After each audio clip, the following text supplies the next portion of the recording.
Dios los bendiga, hermanos, Dios los bendiga y los guarde. Es un gozo y un privilegio compartir nuevamente con ustedes la palabra de Dios por mi Facebook Giovanni Riches y por mi canal El Rincón de Dios, creado para anunciar las virtudes de aquel que nos llamó de las tinieblas su luz admirable. Entonces, bueno, dale gloria a Dios, porque si estoy aquí, si les pido, si les puedo comunicar el Evangelio, es por su pura gracia, por su puro amor eterno, es porque me ha amado en Cristo Jesús y porque hasta ahora me ha sustentado y mantenido. Amén. Así que por eso le digo gloria a Dios en Cristo Jesús y le pido que sea Él hablando de mi boca, para que Él y solo Él sea glorificado, que yo no hable de lo que yo siento, de lo que yo pienso, de lo que yo creo o de lo que yo sé, sino que yo hable su evangelio y nada más que su evangelio, porque como mi Señor Jesús dijo, todo mandamiento de Dios es vida eterna. Por eso mi Señor Jesús era se enfocaba mucho en predicar la palabra, porque el mandamiento de Dios es para vida eterna.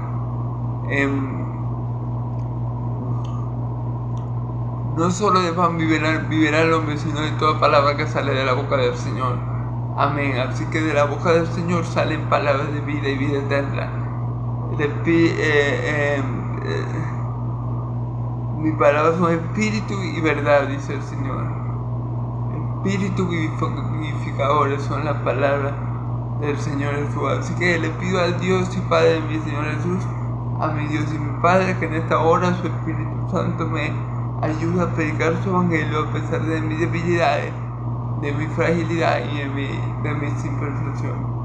Se lo pido todo a mi Dios en el nombre poderoso de Jesús. Amén, amén. Bueno, hermano, el día de ayer vimos la elección de los apóstoles. Vimos como dice la escritura que Jesús subió a un monte, ¿verdad? Y llamó hacía lo que Él quiso y vinieron a Él.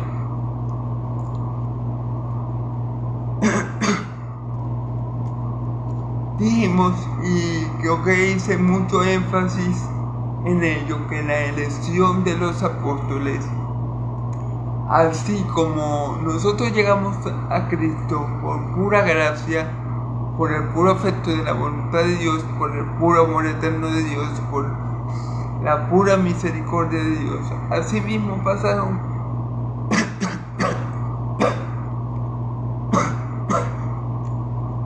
así mismo le aconteció a los apóstoles. Los apóstoles no eran superhumanos, no eran hombres super espirituales, no eran hombres super sabios ni super ricos. Los apóstoles eran hombres super pecadores, al igual que tú y que yo. No eran hombres fuera de lo común, eran hombres ordinarios. De los 12 apóstoles, 4 eran pescadores. Pedro ni siquiera sabía escribir. Entonces, como podemos ver, la elección de Dios fue por gracia. Dios tiene un remanente escogido por el puro afecto de su voluntad, por su pura gracia, no por obras para que nadie se gloríe. La salvación es por gracia, por medio de la fe, y esto no es de nosotros, es don de Dios. No por obras para que nadie se gloríe. Entre los apóstoles, Jesús, un Pedro que era pescador, Andrés, Juan, Jacobo, todos ellos eran pescadores. No eran hombres muy sabios, no eran hombres estudiados, no eran hombres que conocieran a profundidad el Antiguo Testamento, eran hombres pecadores como tú y como yo, hermano. La elección es por gracia. Es porque Dios, desde antes de la fundación del mundo, nos predestinó a ser hechos hijos de Dios mediante Jesucristo por el puro afecto de su voluntad, para la alabanza de su gracia. Como dice Efesios capítulo 1, versículos 3, 4 y 5, creo. Entonces no es que en los apóstoles hubiera algo especial algo que inspirara o que moviera o que hiciera que Dios pusiera sus ojos en ellos. No. Simplemente Dios, por el puro afecto de su voluntad, por su puro amor eterno, por su misericordia, escogió a Pedro, a Juan, a Felipe, a Andrés, los escogió sin que hubiera nada bueno en ellos. La elección de Dios fue por gracia, fue por amor, no fue por algo bueno que él viera en ninguno de sus apóstoles. Y asimismo la elección de Dios por ti y por mí que creemos en Cristo no ha sido basada en lo que nosotros tenemos en nuestros corazones, ha sido basada en el propósito de Él y en lo que Él está dispuesto desde la eternidad pasada a hacer con nosotros. Amén, gloria a Dios. Entonces bueno, eso fue un poco lo que se dijo ayer, no exactamente igual, pero resumiendo, hice mucho énfasis en que la elección fue por gracia. Vemos que todos los apóstoles de Jesús tuvieron sus fallas, tuvieron sus errores. Pedro negó 3 veces a mi Señor Jesús. Tomás era un incrédulo. Pablo era un asesino. En fin, hombres pecadores, al igual que tú y que yo, hombres que en sí mismos no había nada bueno. Como lo dice Juan Calvino, ¿verdad? Lo único que hay en mí, que es mío, es el pecado, ¿verdad? Y lo único que hay bueno en mí es Cristo. Entonces, esa es la verdad, hermano. La verdad es que Dios nos ha escogido, a pesar de lo que éramos, Dios nos ha escogido para hacernos semejante a su Hijo amado. Dios nos ha escogido para salvación y vida eterna, y solamente tenemos que estar agradecidos por su gracia y por su gran salvación que ahora tenemos en Cristo Jesús, y tratar de vivir para Él y de hacer las cosas para su gloria y de andar como Él quiere que andemos, en santa y piadosa manera de vivir. Eso es todo lo que nosotros podemos hacer para demostrarle a Dios nuestro amor y nuestra gratitud por esta gran salvación que inmerecidamente tenemos. Amén. Entonces bueno, como dice la Escritura, mi Señor Jesús lo dice: el Padre me ha dado potestad sobre toda carne para darle vida a que yo quiero. Los apóstoles, todos y cada uno de ellos, fueron ovejas que Dios le dio al Hijo. Eran ovejas perdidas de la casa de Israel, y Dios se las dio al Hijo para que el Hijo las guardara, las preservara y las llevara a la gloria. Amén. Gloria a Dios. La elección de Dios siempre es por gracia, porque de otra forma Dios no le elegiría a nadie, porque nadie vale la pena. Todos habemos pecados, todos estábamos destituidos de la gloria de Dios. No había nadie que entendiera, no había ni uno bueno. Si la elección de Dios fuera por obras, entonces Dios no escoja ninguno y todos nos iríamos para el infierno, ¿ok? Pero gloria a Dios, porque su elección es por gracia, por su amor eterno con que nos ha amado en Cristo Jesús, por el puro afecto de su voluntad para la alabanza de su gracia. Amén, gloria a Dios. Y por último, ayer hablamos un poco de Judas Iscariote y yo le di mi opinión al respecto porque no está explícitamente registrado en las Escrituras. Para mí el caso de Judas es que Judas nunca fue un siervo de Jesús. Mi Señor Jesús dice: yo no los escogí a ustedes y uno de ustedes es diablo. Él sabía que Judas es diablo. Él le dice, él llama a Judas hijo de la perdición. Él le dice a Judas, pero ella que lo traicione, hablando del Hijo del Hombre. Mejor no hubiera sido no haber nacido. Entonces, para mí, ¿qué pasó con Judas? Que nunca fue de Cristo. Tal vez Judas vio en Cristo a alguien alguien que podía llegar alto, alguien que podía ser un hombre reconocido, alguien que tal vez iba a poder vencer al Imperio Romano, alguien que al tenerlo cerca le iba a hacer un bien a él. Posiblemente Judas pensó que mi Señor Jesús venía a ser rey terrenal, pues a establecer un reino en ese tiempo que él vino. Y posiblemente dijo, no, yo voy a estar cerca de este porque este va a ser alguien importante, este va a hacer grandes cosas. Y sí, efectivamente, mi Señor Jesús fue el más importante, hizo lo más grande, salvarnos a nosotros. Pero no era precisamente lo que Judas estaba buscando. Pero bueno, por eso yo creo que Judas nunca fue una oveja perdida de la casa de Israel. Judas fue una cabra que quiso ser oveja. Y no puede, porque la cabra es cabra, la oveja oveja, el cochino es cochino y el perro es perro. No pueden, a menos que el Espíritu Santo obre poderosamente en la persona. La naturaleza es la naturaleza, el instinto es el instinto. Lo que uno hace es acorde a la naturaleza que uno tiene. Entonces, bueno, Judas siempre fue un cerdo, una cabra, nunca fue una oveja, ¿ok? Y por eso vemos cómo termina él, destruyendo su propio cuerpo, que es el templo del Espíritu Santo, que dice mi Dios, el Dios nuestro, que Él destruirá a aquellos que destruyan. Si nosotros destruimos este templo, su templo, cual somos nosotros, Él nos destruirá a nosotros en el día posterior. Entonces este cuerpo es importante para Dios, porque es donde Dios habita, ¿verdad? Y Él quiere que lo cuidemos, que lo mantengamos santos y bueno, que lo usemos para su gloria. Y lo que Judas hizo fue todo lo contrario. Se quitó la vida, sabiendo que la vida y la muerte solamente le pertenece a Dios. Y fue un cobarde, y los cobardes tampoco estarán en el reino de Dios. Amén. Eso es un poco lo que yo pienso de Judas. No está escrito, es mi opinión personal de por qué Judas terminó como terminó a pesar de ser un apóstol de Cristo.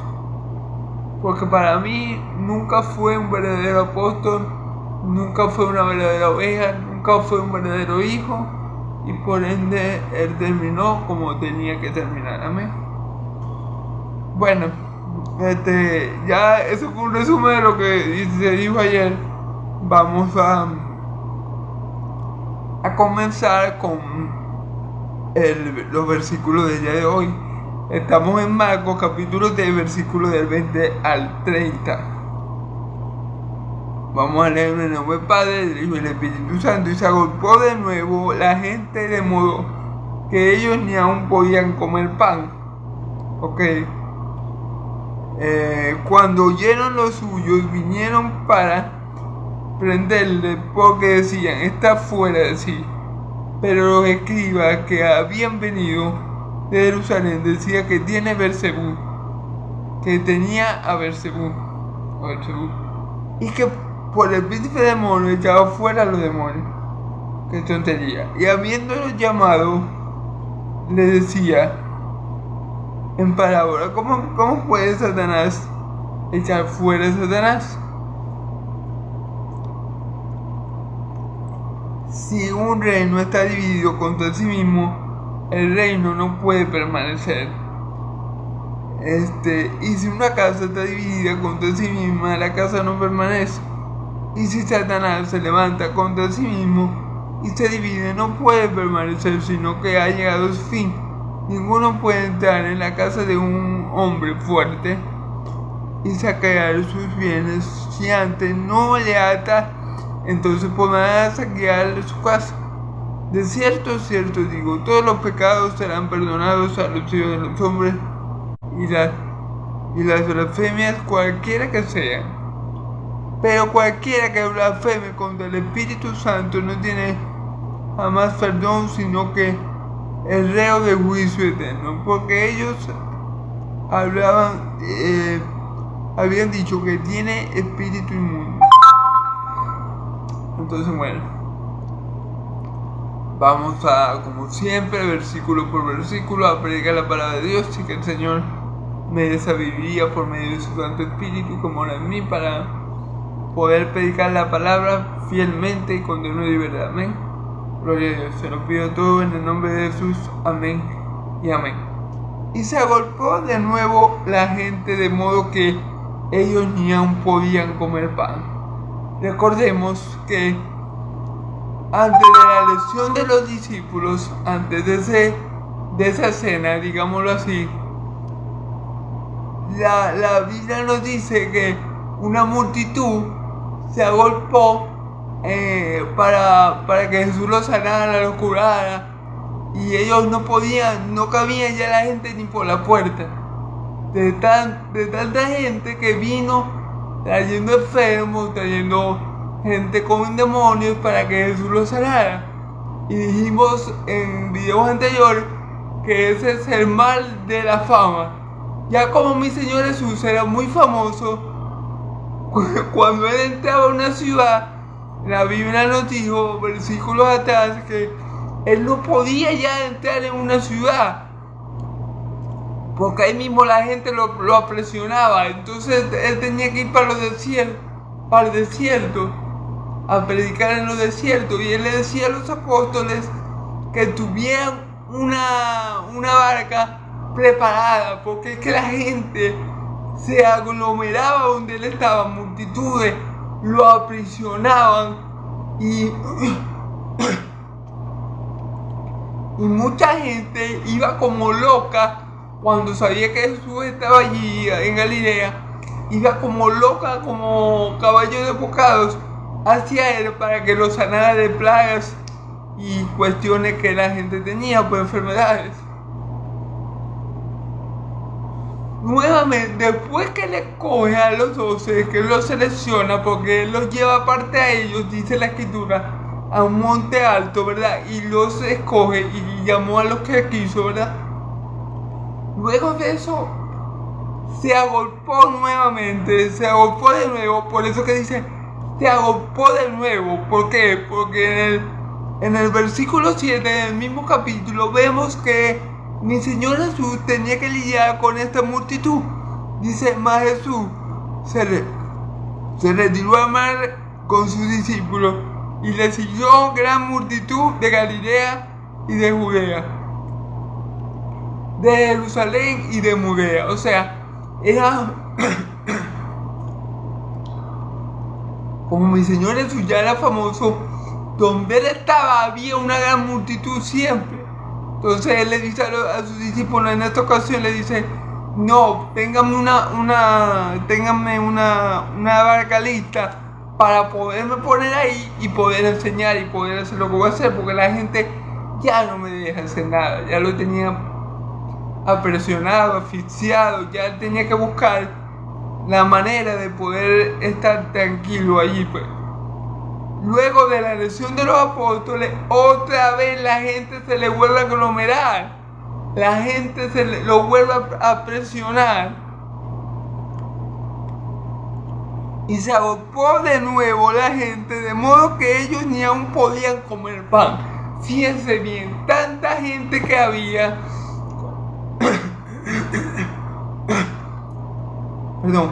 posiblemente queriendo que mi Señor Jesús le hiciera algún milagro, sanar a algún familiar enfermo, expulsar a demonios de alguien, pero era una gran cantidad de gente que ellos no tenían espacio ni tiempo para comer.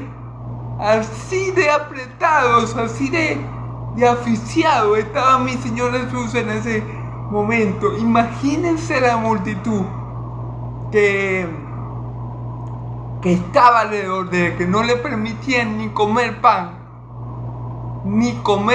o sea, algo insólito, ¿verdad? Y por este mismo hecho, mi Señor Jesús, ¿se recuerdan cuando Él sanó al leproso? ¿Qué le dijo al leproso? Le dijo rigurosamente que no comunicara lo que Él había hecho con él, el milagro, que no diera testimonio a nadie, sino que fuera para que los sacerdotes, y conforme a la ley de Moisés, hiciera para el testimonio de los sacerdotes. Pero ¿qué hizo el sanado? empezó a negar lo que mi Señor Jesús había hecho, y la fama de mi Señor Jesús empezó a crecer demasiado, tanto que en estos versículos nos dice que la gente que había alrededor de mi Señor Jesús ya no le permitía ni comer el pan. O sea, ya mi Señor Jesús no tenía un momento de privacidad, un momento de tranquilidad, un momento de calma, de quietud. Recordemos que el Evangelio de Marcos, creo que lo dije en el primer video sobre Marcos, se muestra a Jesús como el siervo de Dios. Marcos se enfoca en Jesús, se enfoca en Jesús como siervo de Dios, el siervo de Dios Altísimo. Y vemos que Jesús, como dice él mismo, no vino a ser servido, sino a servir y a dar su vida en rescate por muchos. Entonces vemos como mi Señor Jesús, mientras estuvo en la tierra, se la pasó sirviendo a otros hermanos. Fíjense que ni siquiera tenía un respiro ni para comer, lo tenía muy presionado. En los versículos anteriores dice que ya la gente ni cabían por la puerta. Entonces era algo asombroso lo que estaba pasando. Entonces el versículo cuando lo oyeron los suyos, vinieron para prenderle, porque decía está fuera de sí. Aquí hermano, creo que los suyos, cuando la Biblia dice aquí los suyos, se refiere a la familia de sangre de mi Señor Jesús. No estoy 100% convencido. Si me estoy equivocando, me gustaría, si alguno que esté viendo este video puede decirme. Pero cuando aquí dice, cuando lo oyeron los suyos, vinieron para prenderle, porque decía está fuera de sí. Cuando vinieron, ¿quién? Los suyos. ¿Quiénes eran los suyos? Su familia de sangre. Recordemos que en los versículos 31 al 35 tenemos, que la vamos a ver, tenemos la escena de que llega María y sus hermanos, ¿verdad? Resulta y acontece que parece, no sé si han escuchado esto antes, pero María, bueno, no pienso que es tanto María, pero sus hermanos de sangre pensaban que Jesús estaba loco. Sí, ellos, su familia, según la carne, pensaba que Jesús había perdido el juicio. Estaba cucu, pues. Ellos pensaban eso de mi Señor Jesús. Ellos, los familiares. ¿Cómo nos llaman a nosotros los cristianos? Locos. Ese es el adjetivo calificativo más usado. Ese es el adjetivo calificativo más usado para referirse a nosotros. Esos cristianos están locos.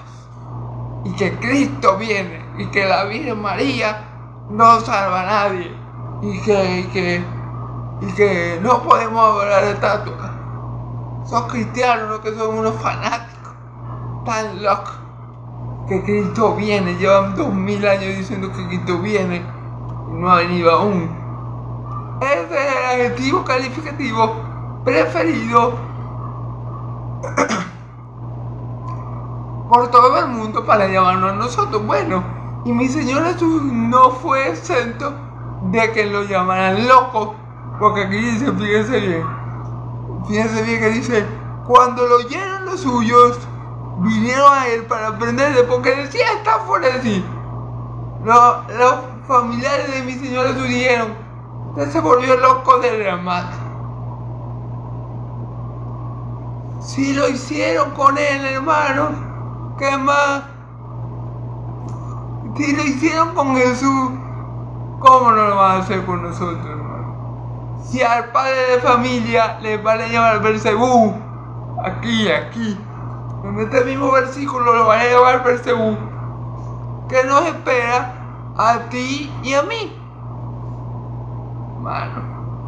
Entonces, bueno, gloria a Dios, porque cuando a nosotros nos aborrezcan, recuerden esta palabra, cuando a nosotros nos aborrezcan, dice el Señor, recuerden que a mí me han aborrecido primero. Amén, gloria a Dios. Entonces, pero los escribas que habían venido de Jerusalén decían que tenía Beelzebú y que por el príncipe de los demonios echaba fuera a Beelzebú. Ya lo hemos oído todo, hermano. Hermanos, en estos fariseos, hijos del diablo, que ellos eran los que tenían a Beelzebú dentro de ellos, ¿qué pasaba con esta gente? Que esta gente, en esta gente se cumplió lo que dice el profeta Isaías. Ay de aquellos que llaman a lo bueno malo, y ay de los que llaman a lo malo bueno, ay de los que llaman tiniebla a la luz, y ay de los que llaman luz a la tiniebla, hermano. Y esto lo podemos ver cuando Jesús sana al hombre con la mano seca. Lo querían matar. O sea, ven un milagro de Dios, del Dios viviente, ven la gloria de Dios y piensan que están viendo un milagro de Satanás. ¿Cómo puede ser posible esto, hermano? Porque ellos eran hijos de su padre el diablo. Porque ellos no quieren que es la verdad, ellos quieren que es la mentira, que su padre el diablo le ha puesto en la cabeza. Y entonces dicen que mi Señor Jesús echa fuera demonios por el poder del demonio. Una cosa completamente ilógica. Una cosa, miren, hermano, que no hay que ser un teólogo, no hay que ser un pastor super ungido para saber que estos hijos del diablo fariseos están completamente cegados por su padre el diablo, hermano. Que ellos no saben discernir lo que están viendo y confunden el poder de Dios con el poder del diablo, hermano. Hermano, el diablo nunca va a hacer nada para glorificar a Dios. Escúchame bien, el diablo nunca va a hacer nada bueno en sí mismo, porque el diablo siempre va a buscar la gloria propia. Y todo lo que hacía mi Señor Jesús era buscando la gloria del Padre que lo envió. Todas las obras buenas que hacía mi Señor Jesús a la gente buena, es decir, a los que no eran hijos del diablo, cuando una persona no era hijo del diablo, como lo son los escribas y fariseos, y ellos veían, por ejemplo, que al hombre con la mano leprosa, la mano leprosa, ¿qué hacían ellos? Glorificaban a Dios. Cuando una persona que no es hija del diablo ve una buena obra, y si la obra es verdaderamente buena, como todo lo que hace mi Señor Jesús, glorifica al Padre, porque ese es el propósito de los milagros. ¿El propósito de los milagros cuál es? Primero, que creamos en que Cristo es el Hijo de Dios. Y segundo, que demos gloria a Dios. La luz que nosotros que emanamos, las buenas obras que nosotros hacemos, es para que cuando los hombres la vean, glorifiquen a Dios, hermano. Pero vemos que los fariseos nunca hicieron eso. Con el hombre de la mano seca no glorificaron a Dios, sino que hicieron un complot con los herodianos para destruir a mi Señor Jesús, porque que sanaban ya el sábado. Bueno. Y vemos aquí lo mismo. Ellos han visto ya varias señales de mi Señor Jesús y no ven que lo que están viendo es la gloria de Dios. No ven que están viendo la parte visible de Dios invisible. No ven que están viendo al Hijo de Dios. Al contrario, ven que están viendo, lo que ellos ven es a un siervo del diablo. Entonces, ven lo malo que, o sea, ven la perversidad de los corazones de ellos. Hermano, no se puede llamar a lo que es bueno malo.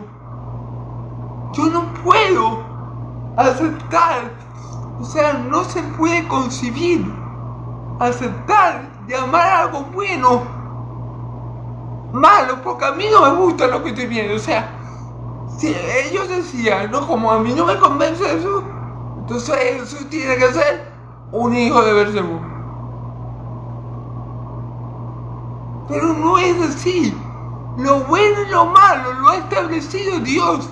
Yo no puedo llamar a algo malo porque a mí no me convence, o porque yo no lo entiendo, o porque no está acorde a lo que yo pienso que es correcto. No, lo malo es malo aquí, en China, en Japón y en todos lados del mundo. Y lo bueno siempre va a ser bueno. Amén, gloria a Dios. Y obviamente mi Señor Jesús venía del Padre que lo envió, del Dios de Israel, porque todas las obras que hacían Él eran buenas en gran manera y todas llevaban a que la gente glorificara a Dios por medio del Hijo, gloria a Dios. Entonces vemos cómo esta gente, déjeme decirle que los fariseos en verdad sí estaban endemoniados, y mucho. O sea, ellos no lo sabían, pero ellos eran marionetas del diablo y ellos no lo sabían.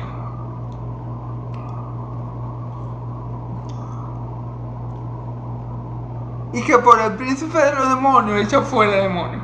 Y esto que ellos dicen que por el príncipe de los demonios echa fuera demonios es algo completamente ilógico. Es ilógico, hermanos. Es ilógico, porque el diablo no se va a echar fuera de sí mismo. Eso es algo muy loco lo que ellos están diciendo. Y bueno, vamos a ver cómo le contesta a mi Señor Jesús. Y habiéndole llamado, le decía en parábolas: ¿cómo puede Satanás echar fuera a Satanás? Una pregunta muy competente por lo que ellos le estaban queriendo decir a mi Señor Jesús. Yo me imagino, se imagina, hermano, a mi Señor Jesús, esta gente está loca, y le dice: ¿cómo puede Satanás echar fuera a Satanás? Le hace esa pregunta porque eso es algo tan imposible de que pase, de que Satanás eche fuera a Satanás. Yo que cuando mi Señor escuchó eso,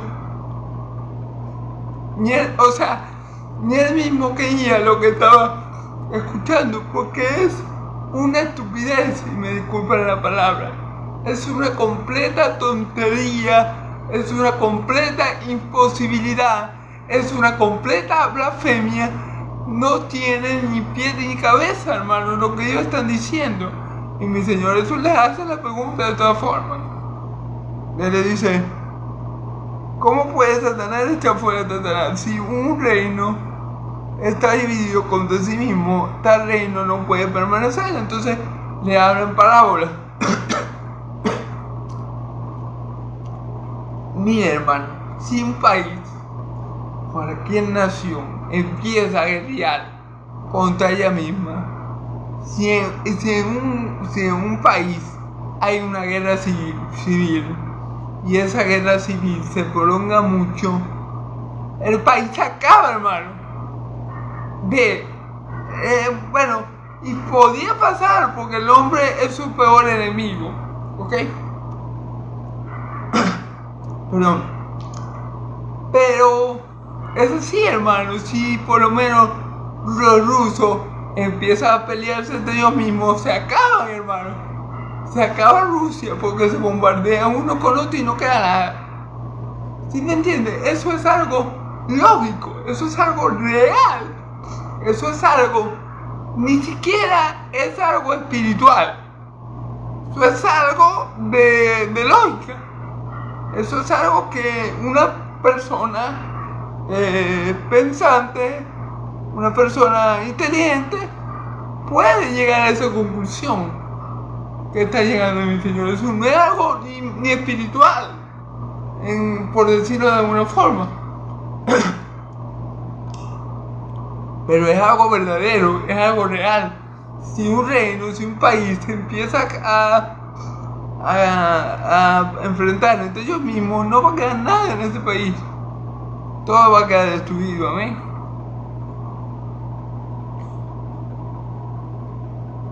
Y si una casa se divide contra sí misma, la casa no puede permanecer, claro, hermano. Si en una familia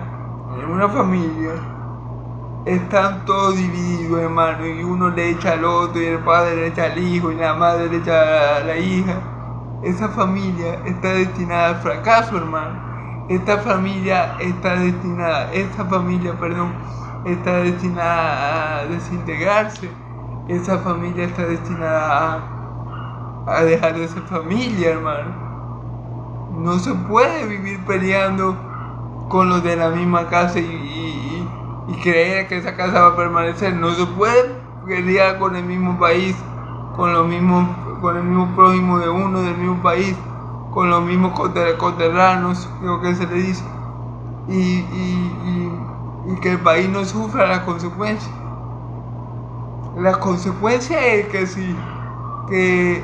que se desintegra la casa y el país queda desolado, hermano. Esas son las consecuencias de enfrentarse de cuando un reino se enfrenta a sí mismo. Esa es la consecuencia. El reino queda desolado, hermano, queda destruido, completamente arrasado. Y si es con una casa igual, esa casa no va a permanecer en pie. Esas son las consecuencias de las tonterías que los fariseos estaban diciendo. Porque ellos estaban diciendo que mi Señor Jesús echaba fuera a los demonios por el poder del demonio. Entonces, mi Señor Jesús le dice, si Satanás se divide contra sí mismo, ¿cómo podrá permanecer? Claro, hermano, lo mismo, si Satanás comienza a echar fuera a Satanás, como con la lógica extraordinaria que aplicaron los fariseos hijos del diablo, entonces Satanás tampoco va a prevalecer, su reino no puede continuar de esa manera. Y eso es lo que va a decir mi Señor Jesús en el versículo que viene. Y si Satanás se levanta contra sí mismo y se divide, no puede permanecer, sino que ha llegado a su fin. Si Satanás se divide y comienza a pelear consigo mismo, tampoco va a acabar bien. También va a desaparecer su reino, hermano. El reino que Satanás tiene hasta ahora, que Dios se lo ha permitido tener hasta ahora, y se lo permitirá tener un tiempo más hasta que Dios haga su voluntad y nuestro Señor Jesús venga con el resplandor de su gloria y manda al diablo y a sus ángeles para el infierno que arde, para el fuego de su, ¿verdad? Pero si Satanás desde ese momento se hubiera dividido contra Satanás, ya Satanás no tuviera reino, hermano, que mantener. Ya el reino de Satanás mismo lo hubiera destruido.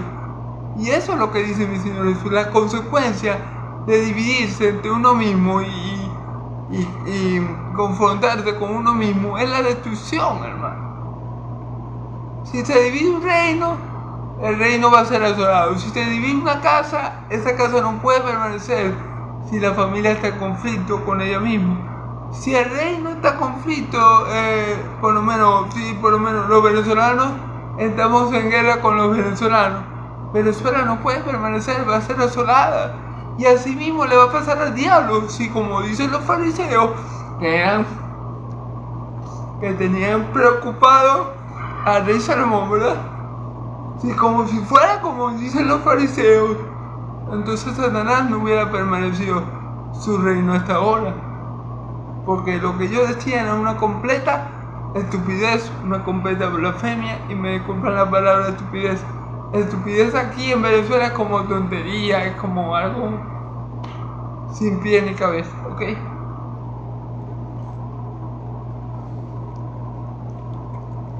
Ahora fíjense algo muy importante que dice mi Señor Jesús aquí en el versículo 27, y le doy gloria a Él por eso, por este versículo 27. Vamos a ver.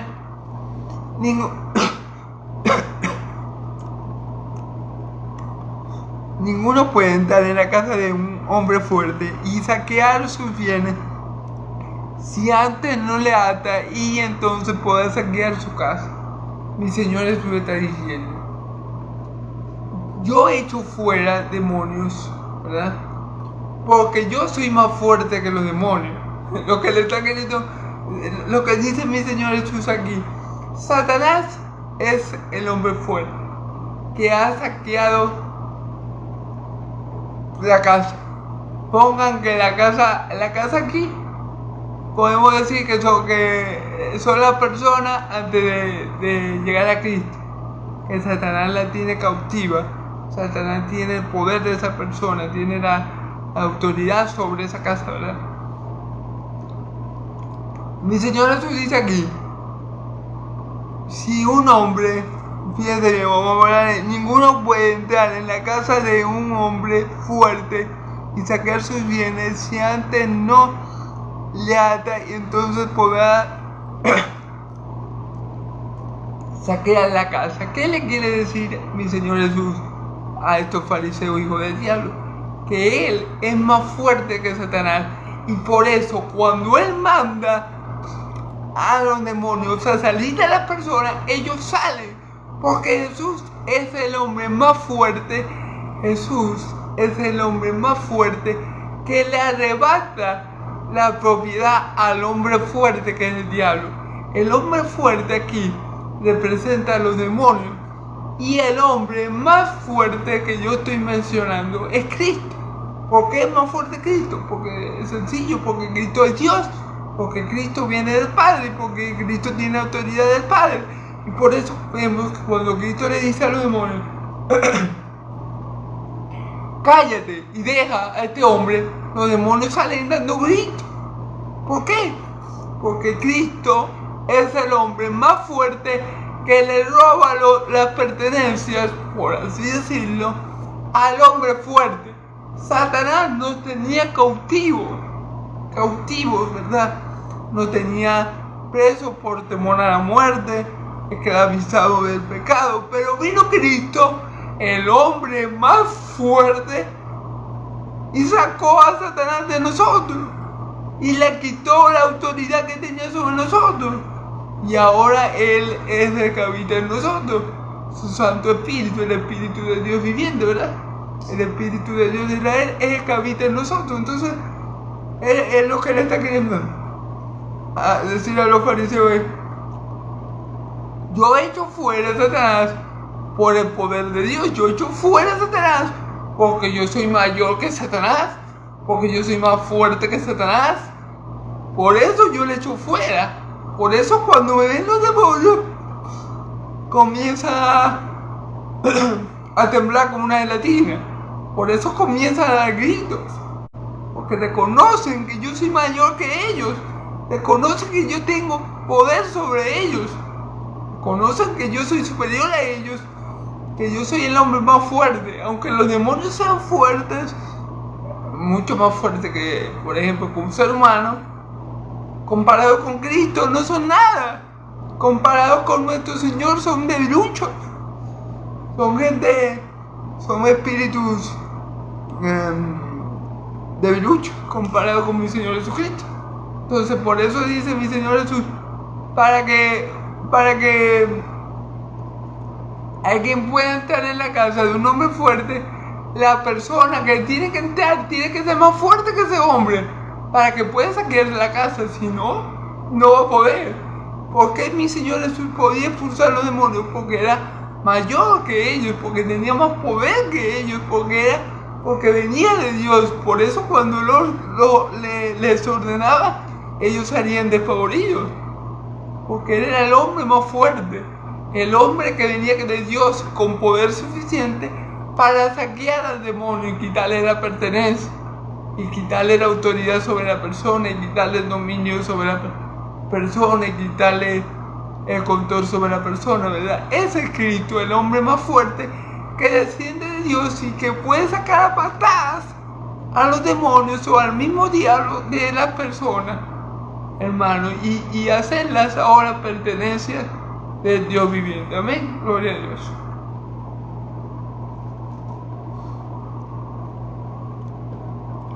De cierto, digo, todos los pecados serán perdonados a los hijos de los hombres y la blasfemia cualquiera que sea. O sea, mi Señor dice, todos los pecados van a ser perdonados y blasfemias también.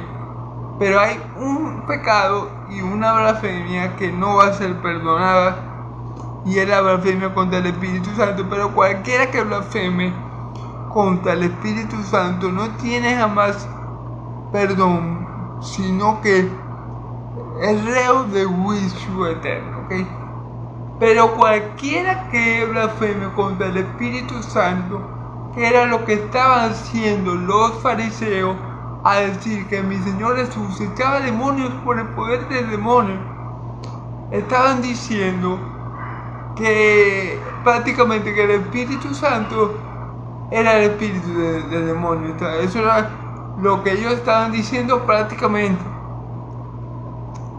Entonces, esa blasfemia no les iba a ser perdonada, ni en esta vida ni en la otra, porque le están atribuyendo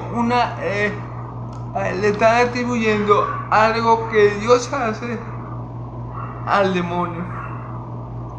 Entonces, hermano, hay que tener cuidado. Bueno, el que tiene el Espíritu Santo en él no va a hacer tal tontería, no va a pecar de esa manera, porque dice la Escritura, hermanos, dice la Escritura que nadie que hable inspirado por el Espíritu llama a mi Señor Jesús anatema, y nadie le puede decir a mi Señor Jesús Señor si no le es dado por el Espíritu Santo. Así que un hijo de Dios no corre peligro de hacer tal cosa, porque el Espíritu Santo está en él y él lo va a guiar a toda verdad. Pero como estos fariseos estaban años luz de ser hijos de Dios, porque eran hijos del diablo, dijeron esta blasfemia, blasfemaron contra el Espíritu Santo, un pecado imperdonable. Hay otro pecado que es imperdonable, que es no creer en Cristo. No creer en Cristo es equiparable a la blasfemia contra el Espíritu Santo. Por eso que mi Señor Jesús dice, el que cree en el Hijo ya ha pasado de muerte a vida y no verá condenación, pero el que no cree en el nombre del Hijo de Dios ya ha sido condenado. El no creer en Jesús, hermanos, es similar o es del mismo peso que blasfemar contra el Espíritu Santo. En cierta manera, porque solamente por Cristo hay salvación. Si no creemos en Cristo, no importa lo que hagamos, no importa lo que digamos, no importa lo que obremos, estamos muertos, estamos completamente condenados. Entonces, por eso le digo, la blasfemia contra el Espíritu Santo no va a ser perdonada ni en esta vida ni en la otra. Así lo ha dicho el Señor, y el Señor es fiel a su palabra. Y también, hermanos, en la incredulidad hacia mi Señor Jesús tampoco será perdonada. Es decir, un ateo, por ejemplo, que en realidad creo que no es ateo, pero bueno, digamos un ateo, por poner un caso, que se usó toda la vida que en Cristo y murió así, eso no tiene perdón. Porque es que fuera de Cristo no hay salvación. Solamente hay un hombre dado a los hombres debajo del cielo para ser salvos. Jesucristo hombre. Todo lo demás, hermano, es irrelevante. Si no creemos en Cristo, por muy bueno que nosotros nos creamos, por muy bueno que nosotros nos sintamos, por muy buenos que nos perciba la gente, hermanos, vamos camino al infierno. Solamente en Cristo hay salvación, solamente en Cristo hay vida eterna, solamente en Cristo hay reconciliación con Dios, solamente en Cristo somos adoptados como hijos de Dios por medio del Espíritu de adopción que le envía a nuestras vidas, el Espíritu Santo. Solamente en Cristo tenemos redención y vida eterna. Así que fuera de Cristo, hermano, nada podemos hacer. Entonces, bueno, estos son, digamos, los dos pecados imperdonables: la blasfemia contra el Espíritu Santo y la incredulidad hacia mi Señor Jesús. Es imperdonable en un sentido también, es equiparable a blasfemar contra el Espíritu Santo en cierta manera, ¿okay?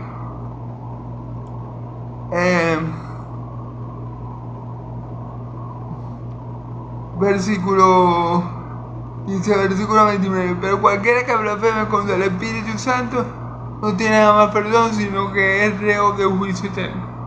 Estamos claros que blasfeme contra el Espíritu Santo para el infierno, para la séptima paila.